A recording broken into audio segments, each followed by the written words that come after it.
अभी आपने निरपेंद्र मिश्रा सेवा विस्तार की बात की, उस युग की बात की। आज वो मंदिर के ट्रस्ट के सदस्य हैं, ठीक। आज भी उत्तर प्रदेश में सबसे बड़ा पद मुख्य सचिव का होता है, उसका सेवा विस्तार है।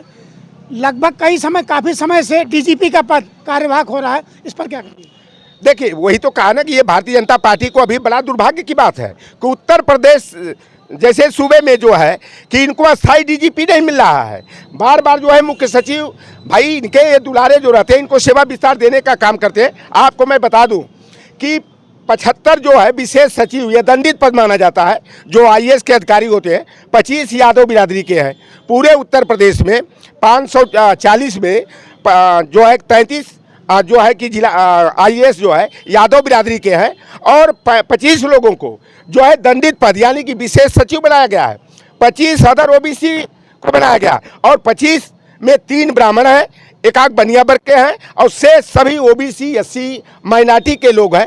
तो ये भारतीय जनता पार्टी जो है ओबीसी एससी एसटी को जो है दंडित पद दे करके और कुछ जाति विशेष के लोगों को, मैं कह दूँ कि जोगी के बिरादरी के हों चाहे वो ब्रिजेश पाठक की बिरादरी के हो, उनके लोगों को 3-3, 4-4, 5-5 जो है कि पद जो है दे करके नवाजा गया है और जिसे मलाईदार विभाग कहा जाता। एक उदाहरण बता दूं, ये जो मुख्य सचिव जी हैं उनकी चाची जो है लोहिया चिकित्सालय की जो है कि यहाँ की जो है एमडी है और केजीएमयू की जो है कि वो जो है कि वाइस चांसलर है। इसी तरह से ब्रिजेश पाठक और जोगी की बिरादरी मलाई काट रही है और ओबीसी एससी एसटी के लोग जो है दरकिनार कर दिए गए हैं, उनको कोई अहमियत नहीं दी गई है। तो यह जनता है, सब कुछ जानती है। हम लोग आपने इंडिया गठबंधन की बात की है।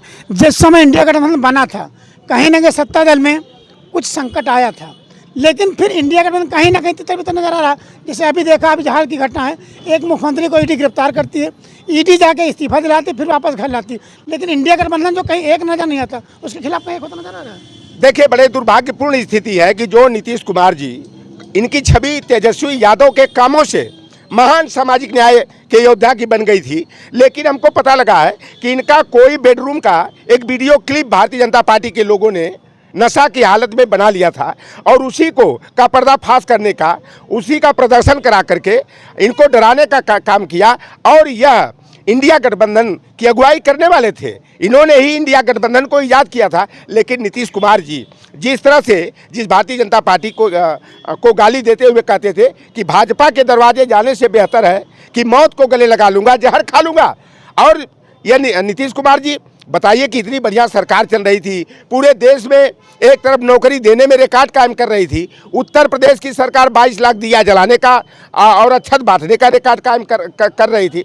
ऐसी स्थिति में नीतीश कुमार जो राजद से गठबंधन तोड़ करके मंडल विरोधी भारतीय जनता पार्टी के खेमे में गए हैं, तो अब इतिहास के पन्नों में जो है नीतीश कुमार का नाम महाखलनायक के रूप में दर्ज होगा। और इनके पलटी मारी से यह साफ हो गया है कि इनके डीएनए में कुर्मी बिरादरी में पैदा सामाजिक न्याय के महानायक जनक कोल्हापुर रियासत के रियासतदार छत्रपति साहू जी महाराज जी, ओबीसी के बहुत बड़े नेता बिहार में ही पैदा बाबू राम लखन चंदापुरी जी, ओबीसी एससी एसटी को दीपक दिखाने वाले, अंधकार से प्रकाश की ओर ले जाने वाले बाबू राम स्वरूप वर्मा जी का डीएनए, वीर शिवाजी का डीएनए इनमें नहीं है। अब तो साफ हो गया कि इनके खून में आरएसएस का डीएनए है और भारतीय जनता पार्टी में जाकर के ये मुख्यमंत्री बेशक बन गए हैं, लेकिन इनका जो मूल आधार रहा है अब इन पर थू कर रहा है।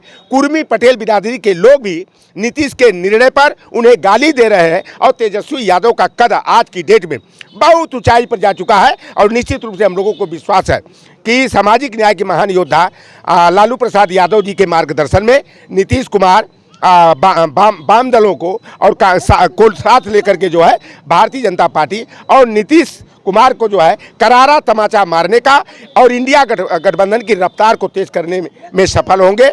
और हम लोग पूरी वहाँ से रिपोर्ट आ रही है कि तेजस्वी का कद नीतीश के जाने के बाद काफ़ी बढ़ गया है। और आज तेजस्वी, जिसको ये भारतीय जनता पार्टी वाले 9वीं फेल कहते थे, तेजस्वी यादव ने जो वादा किया था कि हमारी सरकार बनेगी तो मैं 10 लाख लोगों को रोजगार देने का काम करेंगे। और देख लीजिए कि जब नीतीश जी भारतीय जनता पार्टी के साथ थे तो एक भी नौकरी का विज्ञापन नहीं आया। जब राजद से गठबंधन हुआ तो 17 साल में 10 लाख का तो नहीं 9 लाख लोगों का भविष्य संवारने का, नौकरी देने का काम किए। पहले चरण में शिक्षक की भर्ती हुई प्राथमिक शिक्षा के लिए बीपीएससी के माध्यम से 1,20,336 बेटे और बेटियों को नौकरी देने का काम किए। तत्काल उसके बाद 4,30,000 नियोजित शिक्षकों को जो है उन्होंने राज्य कर्मचारी का दर्जा देकर सम्मान देने का काम किए। और दूसरे चरण में 1,10,000 उन्होंने जो है कि जूनियर हाई स्कूल में, हाई स्कूल और इंटर के कॉलेजेज में जो है नौकरी देने का काम किए। स्वास्थ्य विभाग और पुलिस विभाग में लाखों नौकरी देने का काम किए। अभी विज्ञापन स्वास्थ्य विभाग में, वन विभाग में और शिक्षा विभाग में आने वाला था, लेकिन नीतीश की पलटी मारी से अब ओबीसी, एससी, एसटी हो, चाहे किसी भी जाति धर्म वर्ग के जो पढ़े लिखे बेरोजगारी का दंश झेल रहे हैं, उनके भविष्य को अंधकार में डालने का काम किए हैं। और नीतीश जी अब जो किए हैं वह हम लोगों के लिए बड़ा शर्मिंदगीपूर्ण उनका निर्णय है। और निश्चित रूप से उनकी भी आत्मा उनको धिक्कार रही होगी। और बाबू जगदेव प्रसाद कुशवाहा हो, बीपी मंडल हो, जननायक कर्पूरी ठाकुर जी हो, जो है कि उनके निर्णय पर जो है कि जहाँ भी होंगे शर्मिंदगी महसूस कर रहे होंगे। ये थे डॉक्टर रामलोटन निषाद जी, जिन्होंने अपने समाज की बात बड़ी व्याख्या, इन्होंने बात बेडरूम से लेकर लोगों शिक्षा स्नातक सबकी की, इन्होंने अपनी बात बड़ी व्याख्या से रखी। और समाज से चाहते हैं कि समाज पढ़े लिखे और आगे बढ़े, तभी उसका कुछ कल्याण हो सकता है। कैमरा के साथ राजू यादव, निष्पक्ष दस्तक, लखनऊ।